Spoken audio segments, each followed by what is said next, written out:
right now. Today is the day that you choose to change the rest of your life.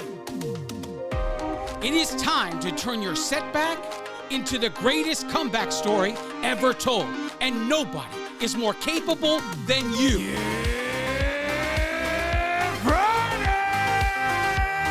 This is the Ranting Weight Watcher podcast, the future #1 weight loss podcast in the world. I am your host, Donato Russo. I hope you enjoy the show today. If this is your first time here and you enjoy the show, please subscribe and spread the word of the Ranting Weight Watcher podcast wherever you are and to whomever will listen. If you'd like to connect on social media or wherever else, check out my Linktree page, Linktree/The Ranting Weight Watcher. Let's connect today.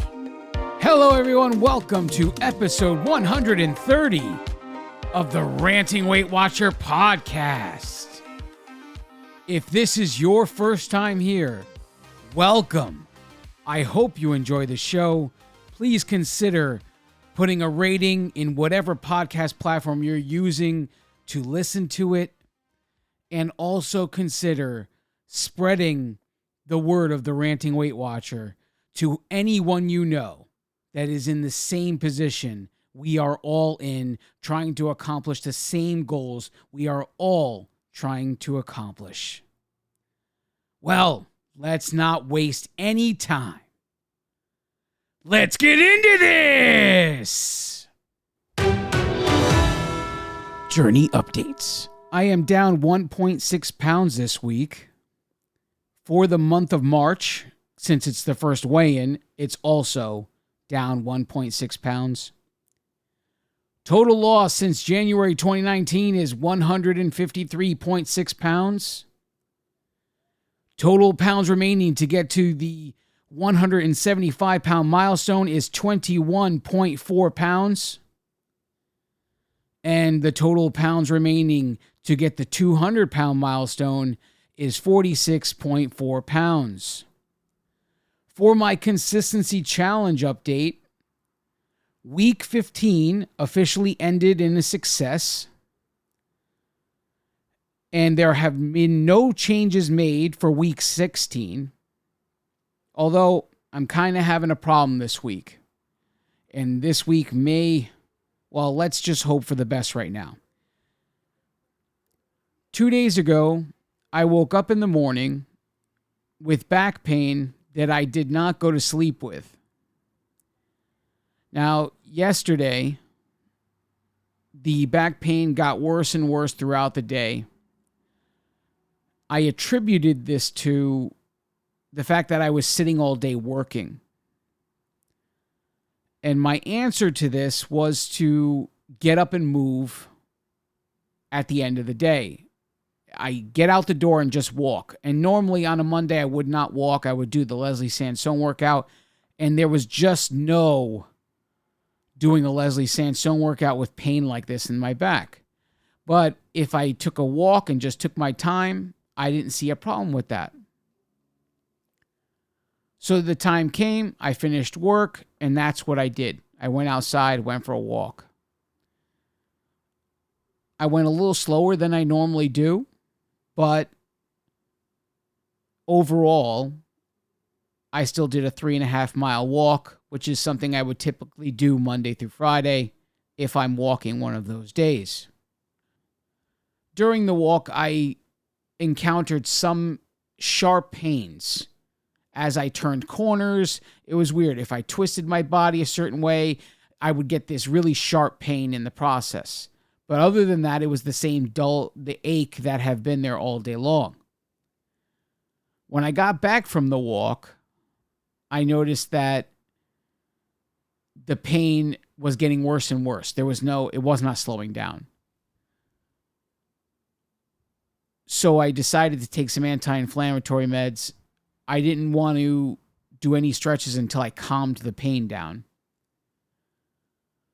I took Advil. I took a leave. I went to bed. I woke up this morning feeling better. Except the sharp pains were still there if I twisted in certain ways. The initial bend down, like if I had to bend down to do something, then the initial movement to start to bend down would bring the sharp pain. If I was turning to the left or right, the initial movement of turning to the left or right would bring the sharp pain. But in between, if I'm not doing that, if I'm standing still or sitting still, the pain would be there, but very dull. So less than it was yesterday. I'm sitting here now on Tuesday at almost 5 p.m. in the afternoon, recording this for you. The pain isn't any worse or any better than when I woke up this morning, but it is better than it was yesterday. I am still having these sharp pains when I turn or move. I'm not sure how this is going to translate. I may have to take the fail for this week with regards to meeting my consistency goals. We'll see how it works out. Hopefully, before the end of the week, the pain calms down and I'll be able to do 2 Leslie workouts before this week is over. That's all I could do. I could hope for the best and see how it goes. So, I have told you guys before, I spend a lot of my time watching other people, especially when I go to workshops. I watch what they say. I watch there's always this correlation. People know what to say there's always a correlation. People know what to say in any given situation. But do their actions meet up with what they say? That's where I watch. And I see people come in and I see them often say, I need to make a commitment to start exercising. Like, okay, great. And so they're all gung-ho. They decide that they end up finding a group of people to do it with, thinking that this will motivate them to stay exercising longer. And initially you get the reports. 1 week goes by, they show up to the workshop and they're doing great, everything's good. And then the next week comes and they give their report, and again, it's still great. But then sometimes that third week, things are starting to slow down a little bit. Oh, I couldn't do every day this week, but I did get the most of them in, so that's still a good thing. And then it starts to snowball into something that's not so appealing. See, people that often look for support from other people when they're trying to do things like this think that there is this magical connection. Because we're doing this together, we're going to succeed. We have a higher chance of success because we're doing this together. However, I'm not denying that there might be a higher chance of success. What I'm saying is, if there's a higher chance of success, there is a higher chance of failure. I'm saying that whatever works one way works the other way. And a lot of times it can go either way. And that all depends on the people that are doing the work. If there's one thing my father taught me growing up, it's that you should surround yourself with people that are better than you. If you want to be successful in business, you should surround yourself with people that are already successful at business. And this way, you will learn from people who have already achieved success in what you're trying to do.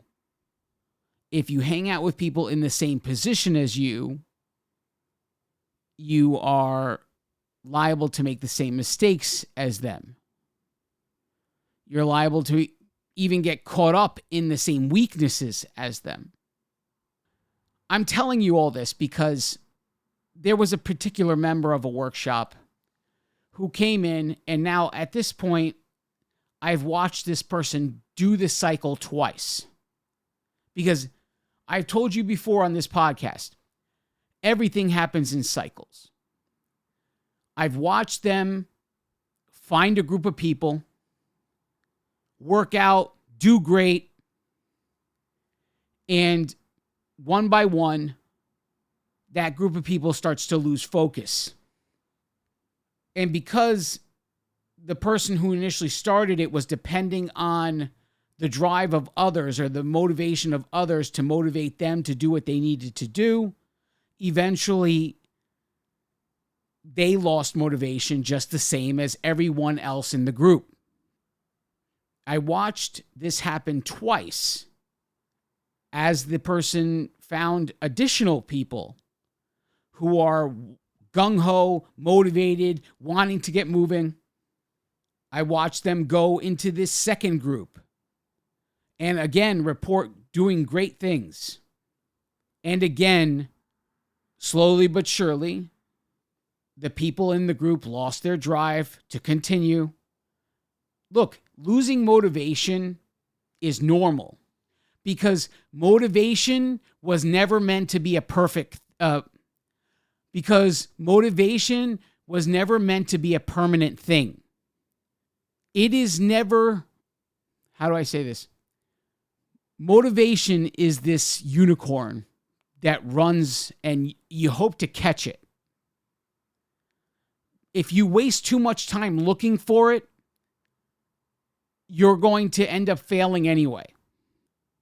It is more important to create consistency in what you do on a daily basis than it is to look for this mysterious feeling that is motivation. I've described it on many past episodes. Motivation is like a firework. You put the flame to the wick, it shoots up into the sky, you got a bunch of pretty lights, and then it fades to nothing. The thing is, the people just think that motivation should stay up in the sky and stay the pretty lights. That's not how it works. So because motivation has this nature, people who seek this feeling first in order to do what they need to do often waste a bunch of time searching for it. When they find it in a group of people, even then they don't realize that the feeling they are receiving is temporary. And the practice of what they are doing is much more difficult to turn into consistent behavior than searching for this feeling. And the real transformation or the real behavior change comes when that feeling is not there. When you don't feel like doing something and you continually do it, the growth is happening in those moments. Anybody could do anything when they feel motivated. Anybody can do anything when they feel inspired. The key is to continue doing it whether you feel those things or not. That's when it gets nitty-gritty. That's when it becomes difficult. That's when the real growth in your journey happens. When you're willing to make a fool out of yourself walking in the pouring rain because that's how consistent you are trying to be.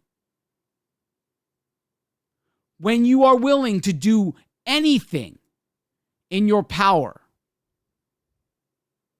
because the alternative is to go back around in the circle just because you're not feeling it. That's where the growth is. That's where it all starts. The minute you wake up at 5 a.m, the minute you finish work at 5 p.m., and that voice is in the back of your head, oh, we had a crap day today. Oh, we got a crap sleep last night. And that voice is enabling you to do anything except what you should be doing. That voice is enabling you to stay in bed. that voice is enabling you to just go home, have a glass of wine, and relax because you had a tough day. That voice speaks to enable you. There is no growth in your journey when allowing this enabling message to be in your life. And so, in the same token, when we search for motivation like this, and that motivation has to do with a bunch of other people, all of those other people are technically looking for the exact same feeling. That's why they band together. We're all in this boat together. We're all going to work hard. We're all going to succeed together. Why would you succeed together if you could not succeed alone? Chances are you're going to go through the exact same cycle together that you would alone. Because if you could break the cycle, you could break it on your own and you wouldn't need a group. Now, calm down, everybody. I'm not telling you you shouldn't work out in a group. That's not what I'm saying. I'm saying you shouldn't depend on other people in a group to make it so that you work out. Do you hear the difference?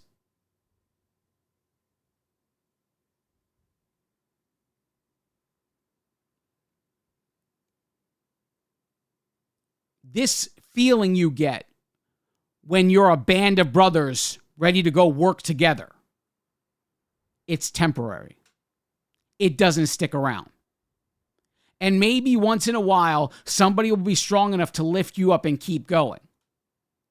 Again, this is temporary. Everybody is human first. And if you depend on no other human except yourself, there's less failure points. Are we clear? Do you understand what I'm saying to you? We go through these cycles over and over and over again. And we don't even notice the majority of the time that we are in a cycle. We are so short-sighted in what we do on a daily basis. We think that every time something happens, it's the first time. Or even if it is the same, you'll find a way to say it's different. And it could be some minor detail that makes it different. But the overwhelming majority of the cause is the same. We all want to believe there are external, outside, in the universe, things that come against what we're trying to do. Really, the only thing coming against what you're trying to do is you. What was it? Last week I was talking about the old you is trying to get in the way. In any way, shape, or form it can. Because the old you would rather feel comfortable eating a bag of chips on the couch than going to the gym at 5 in the morning, 5 in the evening, whatever. Everything you used to do to put you in the position that you're in today is what the old you wants. Because that's what made the old you comfortable. And comfort is what the old you is constantly seeking because you are doing things that make it uncomfortable. I'm going to take a break. Don't go anywhere. I now present to you the Ranting Weight Watcher Accountability Creed. If you choose this day to say this creed, you are accountable to me, the author. You are also accountable to all of those before you who have taken the creed, and all of those after you who will take the creed. But most of all, you are accountable to yourself. Now recite with me the Accountability Creed.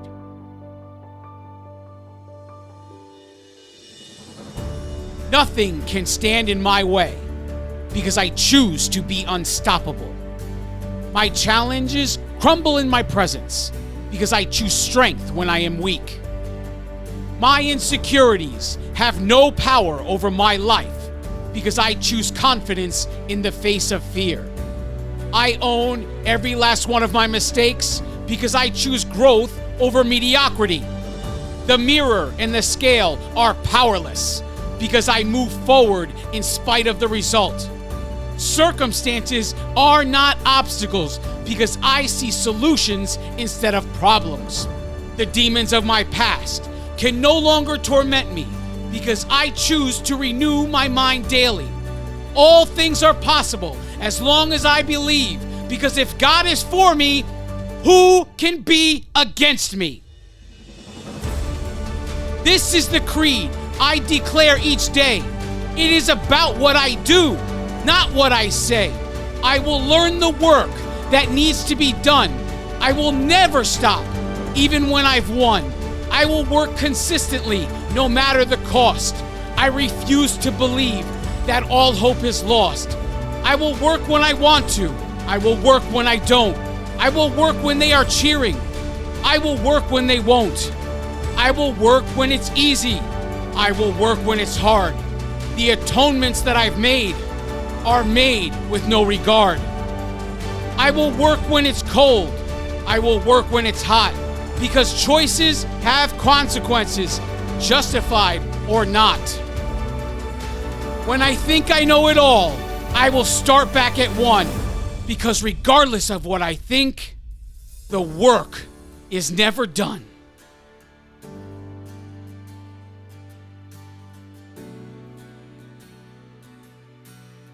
And from this moment forward, when times are tough, I choose to believe that I am enough.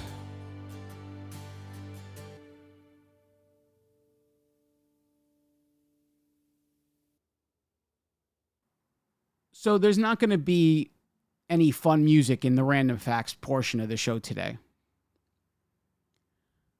I came across a concerning article, and this is what I'm going to use in my random facts. I'm going to read this aloud.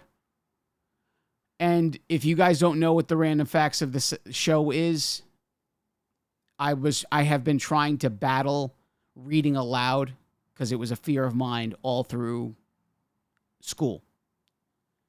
So I asked you guys to send me random facts to my email address that I could read aloud for the show, leave these sections unedited, and hope to become better at reading aloud for the growth of this podcast. If you're interested in contributing to that, send an email to therantingweightwatcher@gmail.com and put random facts or fun facts in the subject line so I know not to open it until I'm ready to record. But I came across this Wall Street Journal article, and it concerned me. So I want to make sure a lot of you know and maybe talk about my opinion on it. These opinions are my own.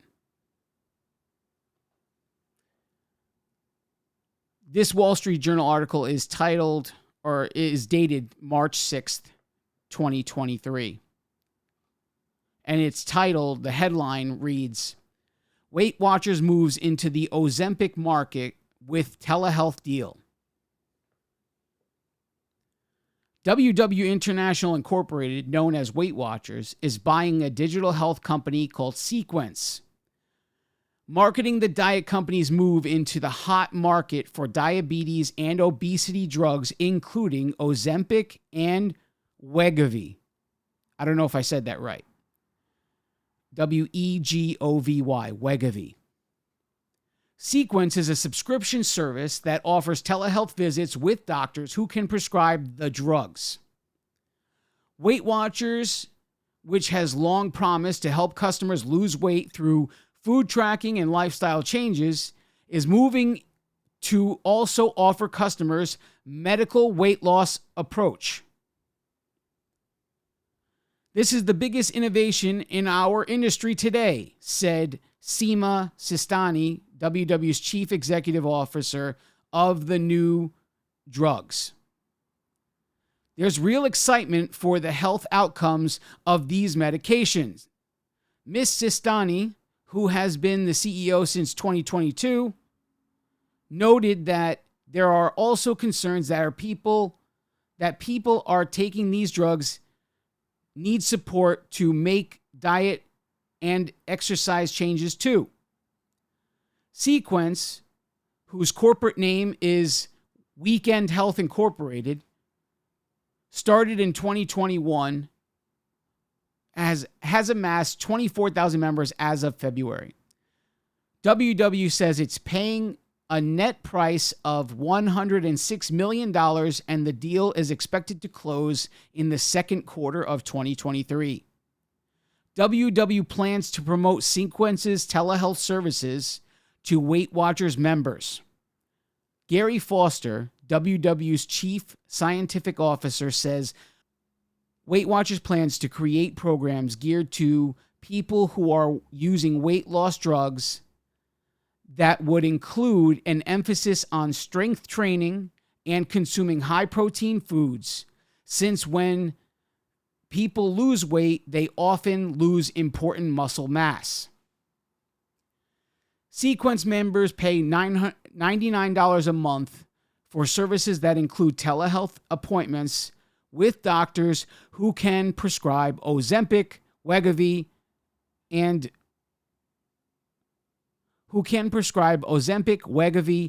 Mounjaro, and other weight loss medications. Sequence's program includes an app to track weight loss and meetings with dietitians and fitness coaches. Potential subscribers first take a quick quiz that asks for height, weight, and certain medical conditions. Now, the article goes on for a while here, and I'm not trying to turn this into the majority of the show. Look, I have never sugarcoated anything on this show, and I don't plan to do so now. Here's the one thing I know. You know what? Forget that. This is what I'll say. My bold prediction. In 5 years, there will be more people on Weight Watchers that are also on weight loss drugs than there are people on Weight Watchers that are not on weight loss drugs. That is my bold prediction. When you can see that a company already has an enabling message to keep people happy, because if you're happy with what's going on, you're going to keep paying, even if the results aren't there. They go out of their way to make sure you never think you are the problem, because as long as you don't think you are the problem, you don't get frustrated, you keep paying. And now, if you don't have any results to go with it, well, maybe you want to think about your membership into this part of our company now. You could have a consultation with a doctor, and maybe you really need some medication that will help you lose weight. Again, it will never point at the person making the choices. The system blames everything around you and never blames you, because you are more likely to keep paying this way. Now, can anybody afford to pay $99 a month for this service? When money is involved, the likelihood that we all want to believe that the companies we pay money to care about our well-being. No, they don't care about their well-being. They care about pleasing their shareholders. And when the only way to please a shareholder is to pad the shareholders' pockets. And the only way to pad the shareholders' pockets is to make sure all of the members pay no matter what. Regardless of how little production of results you have, as long as you keep paying, they don't care. I talked about something like this when they had the recent plan change. That plan change was put together very quickly. And it was my argument that it was put together so quickly because a bunch of us decided, listen, perception is reality. It doesn't matter if it was true or not. But a bunch of us decided that the new plan, the personal points plan, didn't work. And we left and took our money with us. This put everybody in a scramble. I talked about it in that episode. I don't have to go over it again. I went over actual fourth quarter earnings and I pointed it all out. I laid it all on the line for you. So, what is to stop pleasing the shareholders by getting the majority of these members who have no results on drugs like Ozempic? What's to stop them? Whatever lays in place now is easily changed with a donation to a politician. Whatever's out there that's legislated to make things difficult, a nice check written to a politician will make that go away. Nobody wants to believe what I'm saying. But the way this world works right now, we are watching come to life the biblical scripture, the love of money is the root of all evil. So many people say this scripture wrong. Money is not the root of all evil. The love of money is the root of all evil. We are watching that come to life. My prediction goes on the air this week, which is going to be March 10th. When you're listening to me on March 10th, my prediction is 5 years from now, however many Weight Watchers members there are, there will be more Weight Watchers members on prescription weight loss drugs than there will be Weight Watchers members just doing the program. You know what this is like? This is like if we were all athletes and we're playing for WW team, okay? And we all got injured. This is the equivalent of trusting the word of the doctor who gets paid by the company that makes money off of you playing on the field. So when that doctor who gets paid by the company says to you, you're good enough to play, that is a conflict of interest. The same thing goes here. The company that has a ton to gain from you continuing to pay for your membership has now employed doctors that will, in turn, after a brief evaluation, be able to prescribe medication to manufacture results you aren't currently getting. And let's face it, the overwhelming majority of the people that don't get any results, those people, you could point at probably 5 or 6 things they should be doing that they are not doing, and they claim to be struggling with and barely ever attempted. Hey, don't kill the messenger. Here's another fun fact. In 2018, WW traded on the stock market at $100 a share. As I speak to you at this moment, it is March 9th, 5:44 p.m. You want to take a guess at what it closed at today? $4.94 a share. That's a 92% decrease over the past 5 years. Is it any wonder they would make a purchase like this and also have it in their back pocket for the membership that thinks they're struggling and be able to manufacture results for that population? Mark my words, 5 years from now, more people on Weight Watchers will also be on weight loss medication than people on Weight Watchers that aren't on any medication.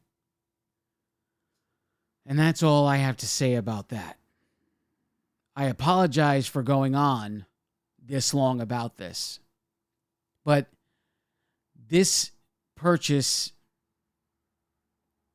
threw me in a way that no other move. Listen, I have bashed WW for their decision making on this show many times. But this one takes the cake.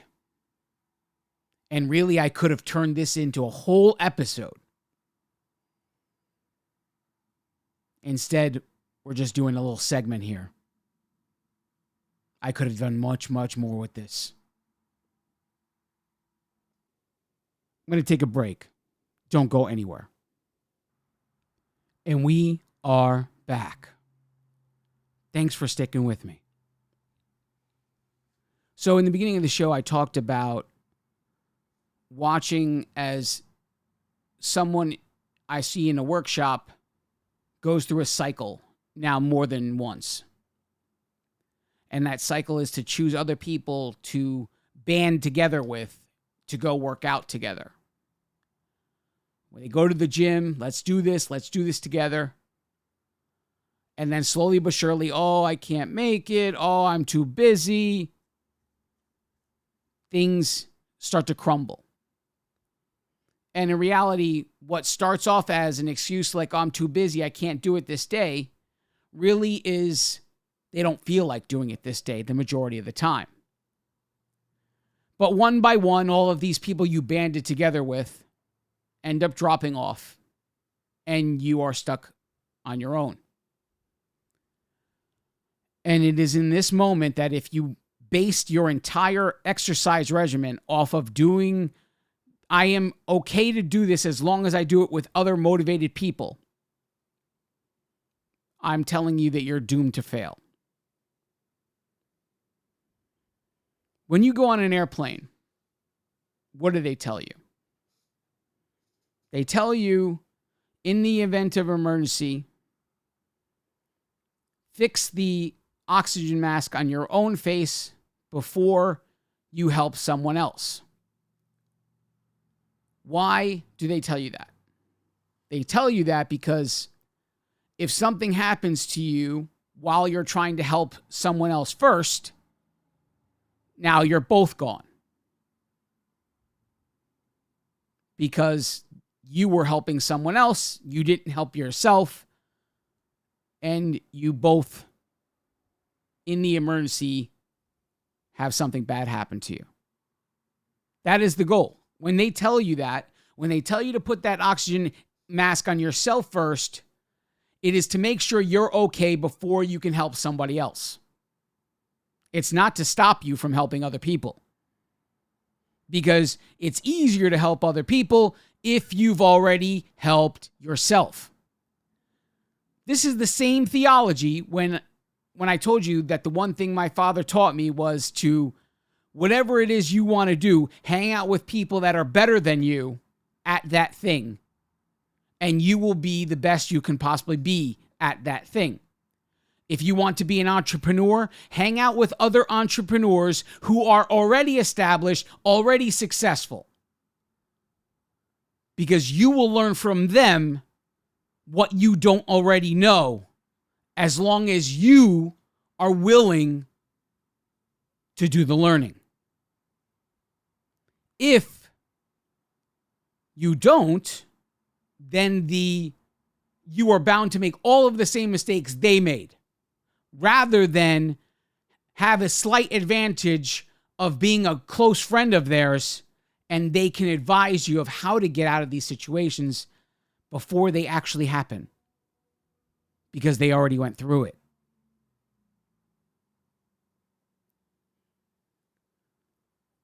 If you are someone who needs other people, I'm not telling you not to choose other people. I'm saying you should pick other people that do it no matter what. They're not doing it because, look, and if they're not already doing it when you join them, that means they're in the same position as you. If you guys are both deciding to do it together on that day because you know you need to exercise, you're both in the same position. You need to find some other people. You need to find the people that are doing it week in, week out, 4 times, 5 times, 6 times a week. Because that's the end goal. I'm not saying you have to start at 4 times, 5 times, 6 times a week. I'm saying if those people are already doing it and you mimic their behavior, you're likely to get to where you want to be, no matter how slow it gets there. But if you choose people that are in the same position as you, you will also mimic their behavior. And if their behavior is to only go when they feel like it, if their behavior is to allow every single circumstance to stop them, if their first thing they choose when they have to adapt in any given scenario is to drop working out and not figure out another way, you are doomed to do exactly what they do. You have to put the oxygen mask on yourself before you can help other people. Look, if you're not willing to do this for yourself, you're not going to be willing to do this for yourself with other people. And if you absolutely need to do this with other people, you better find people that have been doing it however many times a week you want to do it eventually. So if you're not doing it any times a week, if you're doing 0 workouts a week, and you say to yourself, I would love to be working out 5 days a week, then pick at people that are already working out 5 days a week. And if you start at 3, you know they're still getting to 5. Eventually, you will get there with them. But if you choose someone else who's also doing it 0 times a week, there is nothing pointing you to think that you're actually going to succeed. The odds are against you. Am I saying that there are no anomalies? No. I'm saying the odds are against you. And if you chose to hang out with people who are doing what you want to do at your max, you are more likely to get there. Building consistency in exercise with or without other people starts with a small goal. And if that first small goal is to find someone else to do it with, you're looking in the wrong direction. It has to come within first. You lead by example. If people join you along the way, it's because you're leading by example. If you're starting with somebody on the same day, don't be surprised when it all falls apart, because both of you were in the same position to begin with. In the end, regardless of what you choose, you have to know you are only as strong as your weakest link. That's all there is to it.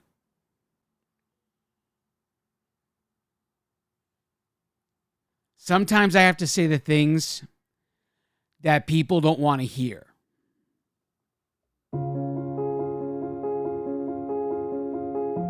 For anyone who's out there who has said something like, oh yeah, I'm willing to live a healthy lifestyle, but I want to be able to eat everything that I love to eat in the process.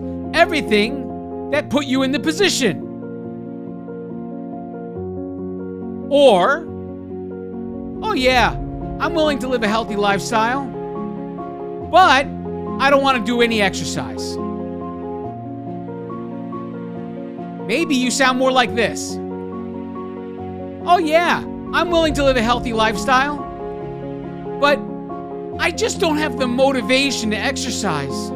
I need other people to keep me motivated. I need other people, so otherwise I'll give up on myself. Here's essentially what you're saying every single time you reach the word but. Whatever you say that comes after the word but is actually what's more important than your healthy life. If you're not willing to do what it takes to find balance with your eating, get up and move, or get past this whole idea that you need a support system to get to where you want to be, then you're essentially saying it's more important that you stay unhealthy. Listen, we're all given a certain deck of cards here. And we got to do the best we can with what we got. And if your first inclination is to make excuses for what you got, you're already wasting everybody's time. So, maybe it's time to make the conscious effort and say to yourself, what am I actually here for? Do I want to be here just so I can tell everybody I'm here?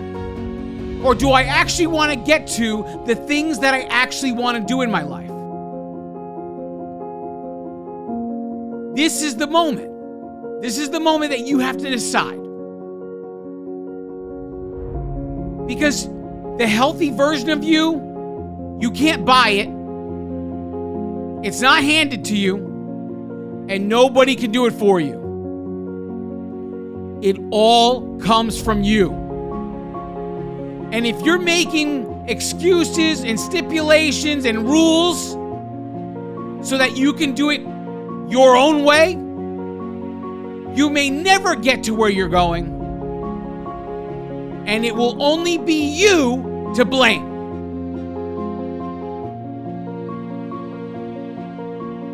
We live in a very enabling world. And I'm probably one of the very few voices who will tell it like it is. But I'm telling you that every choice you make is taking you toward your goal or away from your goal. See, we were all born on one day and we're all gonna die on another. We don't have control of either of those days. But you know what? That time period in between, you have full control over that. And if you don't actually take control, if you want to sit here and pretend your entire life that you have zero control over that time period, then you're going to be responsible for having shortened it.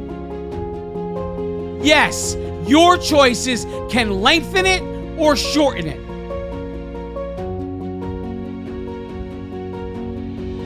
It's about time you start taking responsibility for what you want to do. And stop looking for new ways to make the same bullshit excuses you've been making for the past 10, 20, 30, 40, 50 years. Get up, do what you need to do, and get moving. Because nobody's going to do it for you. You have to do it for yourself. How many more times do I have to say it? It's time to get serious. Now more than ever.